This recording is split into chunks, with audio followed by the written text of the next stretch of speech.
ఉపవాసం పాటించేటువంటి వ్యక్తి గొడవలకు కానీ అసభ్యతకు కానీ దూరంగా ఉండాలి. ఉన్నాడో ఆకలిని దానికి సంబంధించి ఉపవాసం అయితే అయిపోతుంది, కానీ ఏ లక్ష్యంతో అయితే అల్లాహతాలా ఉపవాసాన్ని విధించాడో అంటే తక్కువ పెరగాలని, భయభక్తులు పెరగాలని, అది పూర్తవ్వదు. అందుకే ప్రవక్త సల్లల్లాహు అలైహి వసల్లం గారు అంటున్నారు, రమజాన్ ఉపవాసాలు పాటించే వారిలో చాలామంది ఆకలిని తప్ప ఇంకేమీ పొందరు.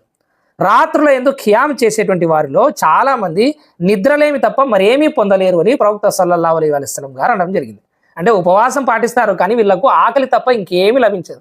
రాత్రులు నమాజ్లో వీళ్ళు నిద్రను త్యాగం చేస్తారు కానీ నిద్రలేమి తప్ప వీళ్ళకు ఏమీ లభించదు.